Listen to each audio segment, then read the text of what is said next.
ಮಿತಾ ಫ್ಯಾಮಿಲಿಗೆ ನಿಮಗೆಲ್ಲರಿಗೂ ಸ್ವಾಗತ. ಇವತ್ತು ನಾನು ಒಂದು ರೆಸಿಪಿಯನ್ನು ನಿಮ್ಮ ಜೊತೆಗೆ ಶೇರ್ ಮಾಡ್ತಾ ಇದ್ದೇನೆ. ನೋಡಿ, ಇದು ಯಾವ ಪೀಸ್ ಅಂತೇಳಿ ನಿಮಗೆ ಗೊತ್ತಾಗಿರ್ಬೋದಾ? ಇಲ್ಲ, ಹೀಗೆ ನೋಡುವಾಗ ಗೊತ್ತಾಗೋದಿಲ್ಲ. ಇದು ಚಿಕನ್ ಥರನೇ ಕಾಣ್ತಾ ಇದೆ, ಆದರೆ ಇದು ಚಿಕನ್ ಅಲ್ಲ. ಇದು ತೊರಕೆ ಮೀನು, ಸ್ಟಿಂಗ್ ರೇ ಫಿಶ್ ಅಂತ ಹೇಳ್ತಾರೆ. ಇದರ ರೆಸಿಪಿಯನ್ನು ನಾನಿವತ್ತು ನಿಮ್ಮ ಜೊತೆಗೆ ಶೇರ್ ಮಾಡ್ತೇನೆ. ಹಾಗೆಯೇ ಇವತ್ತಿನ ಈ ವಿಡಿಯೋವನ್ನು ಫಸ್ಟ್ ಟೈಮ್ ನೋಡೋದಾದರೆ ಪ್ಲೀಸ್ ನನ್ನ ಚಾನಲ್ಗೆ ಸಬ್ಸ್ಕ್ರೈಬ್ ಮಾಡಿ ಸಪೋರ್ಟ್ ಮಾಡಿ. ಹಾಗಾದರೆ ಬನ್ನಿ, ಈ ಒಂದು ತೊರಕೆ ಮೀನಿನ ಸಾರನ್ನು ಯಾವ ರೀತಿಯಲ್ಲಿ ಮಾಡೋದು ಅಂತೇಳಿ ಇವತ್ತಿನ ವಿಡಿಯೋದಲ್ಲಿ ನಿಮಗೆ ನಾನು ತೋರಿಸಿಕೊಡ್ತಾ ಇದ್ದೇನೆ. ಇದಕ್ಕೆ ನಾನಿಲ್ಲಿ 2 ಟೇಬಲ್ ಸ್ಪೂನ್ ಆಗುವಷ್ಟು ಕೊತ್ತಂಬರಿ ಕಾಳು ತೊಗೊಂಡಿದ್ದೇನೆ, 1 ಟೀ ಸ್ಪೂನ್ ಆಗುವಷ್ಟು ಜೀರಿಗೆ, ಸ್ವಲ್ಪ ಮೆಂತೆ, ಸ್ವಲ್ಪ ಸಾಸಿವೆ, ಸ್ವಲ್ಪ ಕಾಳು ಮೆಣಸು ಹಾಗೂ ಇಲ್ಲಿ ಓಮ್ ಕಾಳನ್ನು ಕೂಡ ತೊಗೊಂಡಿದ್ದೇನೆ. ಜಾಸ್ತಿ ನಾವು ತೊರಕೆ ಮೀನನ್ನು ತೊಗೊಂಡ್ರೆ ಜಾಸ್ತಿ ಐಟಮನ್ನು ಆ್ಯಡ್ ಮಾಡ್ಬೋದು. ನಾನು 1 kg ಆಗುವಷ್ಟು ಇಲ್ಲಿ ಮಸಾಲವನ್ನು ರೆಡಿ ಮಾಡಿದ್ದೇನೆ.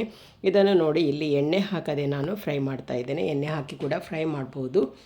ನಾನಿಲ್ಲಿ ಎಣ್ಣೆ ಹಾಕದೇ ಇದನ್ನು ಫ್ರೈ ಮಾಡ್ತಾ ಇದ್ದೇನೆ. ಹಾಗೆ ಇದು ಕರಟಿ ಹೋಗಬಾರ್ದು, ನಿಧಾನವಾಗಿ ಫ್ರೈ ಮಾಡಬೇಕು. ಹಾಗೆ ಇದು ಫ್ರೈ ಆಗ್ತಾ ಇದ್ದಾಗೆ ಒಳ್ಳೆ ಘಮ ಕೂಡ ಬರ್ತದೆ. ಇವಾಗ ನೋಡಿ, ಫ್ರೈ ಆಗ್ತಾ ಬಂತು. ಇನ್ನೂ ಕೂಡ ಚೆನ್ನಾಗಿ ಫ್ರೈ ಮಾಡಬೇಕು.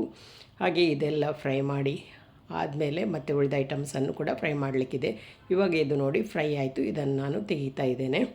ಹಾಗೆಯೇ ಇಲ್ಲಿ ನಾನು 10 ಒಣಮೆಣಸನ್ನು ತೊಗೊಂಡಿದ್ದೇನೆ. ಹಾಗೆ ಇದನ್ನು ಕೂಡ ಹಾಗೆ ಎಣ್ಣೆ ಹಾಕದೇ ಫ್ರೈ ಮಾಡ್ತೇನೆ.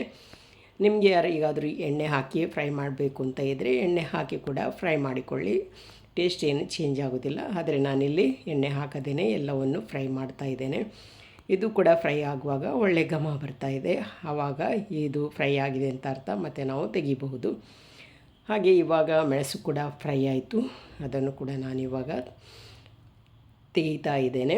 ಹಾಗೆ ಅದು ತೆಗೆದಾದ್ಮೇಲೆ ಇಲ್ಲಿ ನೋಡಿ, ಕಾಯಿ ತುರಿಯನ್ನು ಫ್ರೈ ಮಾಡ್ತೇನೆ. ಈ ಮೀನು ಸಾರು ಮಾಡುವಾಗ ಕಾಯಿ ತುರಿ ತುಂಬಾ ಕಡಿಮೆ. ಹಾಗೆಯೇ ಕಾಯಿ ತುರಿಗೆ ಸ್ವಲ್ಪ ಅರಸಿನವನ್ನು ಹಾಕಿ ಫ್ರೈ ಮಾಡಿದೆ. ಕಾಯಿ ತುರಿ ತುಂಬಾ ಕಡಿಮೆ ಹಾಕಬೇಕು. ಇಲ್ಲಿ 1/4 ಕಪ್ ಆಗುವಷ್ಟು ಕಾಯಿ ತುರಿಯನ್ನು ತೊಗೊಂಡಿದ್ದೇನೆ. ಅದನ್ನು ಫ್ರೈ ಮಾಡಿ ಆಯಿತು. ಇನ್ನು ಅದನ್ನು ಕೂಡ ತೆಗೆದಾದ್ಮೇಲೆ ಇಲ್ಲಿ ನಾನು 1 ಈರುಳ್ಳಿಯನ್ನು ಎಣ್ಣೆ ಹಾಕದೇ ಫ್ರೈ ಮಾಡ್ತಾ ಇದ್ದೇನೆ. ಜೊತೆಗೆ ಇಲ್ಲಿ ಬೆಳ್ಳುಳ್ಳಿಯನ್ನು ಕೂಡ ಹಾಕ್ಕೊಂಡು ಫ್ರೈ ಮಾಡ್ಬೋದು. ಇಲ್ಲಿ ಬೆಳ್ಳುಳ್ಳಿಯನ್ನು ಕೂಡ ನಾನು ಹಾಕಿ ಫ್ರೈ ಮಾಡ್ತಾ ಇದ್ದೇನೆ. ಇದು ಕೂಡ ನೋಡಿ, ಈ ಥರ ಫ್ರೈ ಆದರೆ ಸಾಕು. ಇದನ್ನು ಕೂಡ ತೆಗಿತೇನೆ. ಹಾಗೆ ಇದನ್ನೆಲ್ಲ ತೆಗೆದು ನಾನು ಇವಾಗ ಗ್ರೈಂಡರಿಗೆ ಹಾಕಿ ನೈಸಾಗಿ ಮಸಾಲವನ್ನು ರೆಡಿ ಮಾಡ್ತೇನೆ. ಮಿಕ್ಸಿ ಜಾರಲ್ಲಿ ಹಾಕಿದರೆ ಅಷ್ಟಾಗಿ ನೈಸ್ ಆಗೋದಿಲ್ಲ, ಹಾಗಾಗಿ ಗ್ರೈಂಡರಲ್ಲಿ ಹಾಕ್ತೇನೆ. ಇವಾಗ ನೋಡಿ, ಅದೆಲ್ಲ ಹಾಕಿ ಆದಮೇಲೆ ಸ್ವಲ್ಪ ಹುಣಸೆ ಹಣ್ಣನ್ನು ಕೂಡ ಹಾಕಿದೆ. ಇದು ಸ್ವಲ್ಪ ಸ್ಪೈಸಿಯಾಗಿ ಮಾಡೋದ್ರಿಂದ ಇದಕ್ಕೆ ಕಾಯಿ ತುರಿ ಕಡಿಮೆ. ಇವಾಗ ನೋಡಿ, ಈ ತೊರಕೆ ಮೀನನ್ನು ಕ್ಲೀನ್ ಮಾಡಿ ಎಲ್ಲ ರೆಡಿ ಮಾಡಿಟ್ಟಿದ್ದೇನೆ. ಈ ಥರ ಪೀಸ್ ಮಾಡಿದ್ದೇನೆ ನೋಡಿ, ಚಿಕನ್ ಥರನೇ ಕಾಣ್ತಾ ಇದೆ. ಆವಾಗ ಇಲ್ಲಿ ಮಸಾಲ ಕೂಡ ಗ್ರೈಂಡಾಗಿ ರೆಡಿ ಆಯಿತು. ತುಂಬಾ ನೈಸಾಗಿ ಗ್ರೈಂಡ್ ಆಗಿದೆ. ಯಾವುದೇ ಪದಾರ್ಥ ಆಗಲಿ ನೈಸಾಗಿ ಗ್ರೈಂಡ್ ಆದ ಕೂಡಲೇ ಅದರ ಟೇಸ್ಟೇ ಚೇಂಜ್ ಆಗಿ ಬರ್ತದೆ, ಒಳ್ಳೆ ಟೇಸ್ಟ್ ಬರ್ತದೆ. ಹಾಗಾಗಿ ನಾನು ಹೆಚ್ಚಾಗಿ ಗ್ರೈಂಡರಲ್ಲೇ ಗ್ರೈಂಡ್ ಮಾಡ್ತಾ ಇರ್ತೇನೆ. ಕೆಲವೊಮ್ಮೆ ಮಾತ್ರ ತರಕಾರಿ ಪದಾರ್ಥ ಮಾಡೋದಾದರೆ ಮಿಕ್ಸಿ ಜಾರಲ್ಲಿ ಹಾಕಿ ಗ್ರೈಂಡ್ ಮಾಡ್ತೇನೆ. ಇವಾಗ ನೋಡಿ, ಮೀನಿಗೆ ಸಾರು ರೆಡಿ ಆಯಿತು. ಹಾಗೆ ಇವಾಗ ಗ್ರೈಂಡರಿಂದ ನಾನು ಒಂದು ಪಾತ್ರೆಗೆ ತೆಗಿತಾ ಇದ್ದೇನೆ. ನಾನು ಮಣ್ಣಿನ ಪಾತ್ರೆಗೆ ಇಲ್ಲಿ ಈ ಮಸಾಲವನ್ನು ತೆಗೆದೆ. ಹಾಗೆ ಈ ಮಸಾಲ ನಮಗೆ ಎಷ್ಟು ದಪ್ಪ ಬೇಕು ಅಷ್ಟು ದಪ್ಪವಾಗಿ ಇದನ್ನು ಇಟ್ಟರೆ ಆಯಿತು. ಇವಾಗ ನೋಡಿ, ತುಂಬಾ ದಪ್ಪ ಇದೆ. ಮತ್ತು ಸ್ವಲ್ಪ ನೀರನ್ನು ಆ್ಯಡ್ ಮಾಡಿ ಇದನ್ನು ಸ್ವಲ್ಪ ತೆಳು ಮಾಡ್ತೇನೆ. ಹಾಗೆ ಇವಾಗ ನೋಡಿ, ಮಸಾಲ ಎಲ್ಲ ರೆಡಿ ಆಯಿತು. ಎಷ್ಟು ತೆಳುವಾಗಿ ನಾನು ರೆಡಿ ಮಾಡಿ ತೊಗೊಂಡಿದ್ದೇನೆ. ಹಾಗೆಯೇ ನನ್ನ ಈ ವಿಡಿಯೋ ನಿಮಗೆ ಇಷ್ಟ ಆದರೆ ಈ ವಿಡಿಯೋ ನೋಡ್ತಾ ಇರುವಾಗಲೇ ಒಂದು ಲೈಕ್ ಕೊಡಿ. ಹಾಗೆಯೇ ಈ ರೆಸಿಪಿ ನಿಮಗೆ ಇಷ್ಟ ಅಂತ ಆದರೆ ನಿಮ್ಮ ಫ್ಯಾಮಿಲಿ ಫ್ರೆಂಡ್ಸ್ ಜೊತೆಗೆ ಕೂಡ ಶೇರ್ ಮಾಡಿ. ಇವಾಗ ಇಲ್ಲಿ ಮಸಾಲವನ್ನು ನೀರು ಹಾಕಿ ರೆಡಿ ಮಾಡಿ ಇಟ್ಟಾಯಿತು. ಇಲ್ಲಿ ನಾನು ನೀರುಳ್ಳಿ, ಉಪ್ಪು, ಶುಂಠಿ, ಕಾಯಿ ಮೆಣಸನ್ನು ಕಟ್ ಮಾಡಿ ತೊಗೊಂಡಿದ್ದೇನೆ. ಅದನ್ನು ಹಾಕ್ತೇನೆ. ಇವಾಗ ಇದನ್ನೆಲ್ಲ ಹಾಕಿ ಇದನ್ನು ಚೆನ್ನಾಗಿ ನಾವು ಬೇಯಿಸ್ಕೊಳ್ಬೇಕು. ಈ ನೀರುಳ್ಳಿ, ಶುಂಠಿ, ಕಾಯಿ ಮೆಣಸೆಲ್ಲ ಚೆನ್ನಾಗಿ ಬೇಯಬೇಕು. ಹಾಗೆ ಇಲ್ಲಿ ಒಲೆಯಲ್ಲಿ ಬೆಂಕಿ ಕೂಡ ರೆಡಿಯಾಗಿದೆ. ಹಾಗೆ ಒಲೆಯಲ್ಲಿ ಇವಾಗ ಪಾತ್ರೆನ ಇಟ್ಟು ಇದನ್ನು ಚೆನ್ನಾಗಿ ಕುದಿಸಿಕೊಳ್ತೇನೆ. ಹಾಗೆಯೇ ಇವಾಗ ಒಂದು ಮುಚ್ಚಳವನ್ನು ಮುಚ್ಚಿ ಮೊದಲಿಗೆ ಈ ಮಸಾಲವನ್ನು ಚೆನ್ನಾಗಿ ಕುದಿಸಿಕೊಳ್ಬೇಕು. ನೀರುಳ್ಳಿ ಎಲ್ಲ ಚೆನ್ನಾಗಿ ಬೇಯಬೇಕು.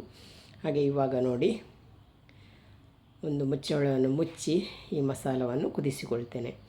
ಹಾಗೆಯೇ ನೋಡಿ, ಇವಾಗ ಮಸಾಲ ಕೂಡ ಕುದಿ ಬರ್ತಾ ಇದೆ. ಇನ್ನೂ ಕೂಡ ನಾವು ಹಾಕಿದ ನೀರುಳ್ಳಿ ಕಾಯಿಮೆಣಸೆಲ್ಲ ಬೇಯಬೇಕಾದ ಕಾರಣ ಇಷ್ಟು ಕುದಿ ಬಂದರೆ ಸಾಕಾಗೋದಿಲ್ಲ. ಹಾಗಾಗಿ ಇನ್ನೂ ಕೂಡ ಕುದಿ ಬರಿಸಲಿಕ್ಕೆ ಇಡ್ತೇನೆ.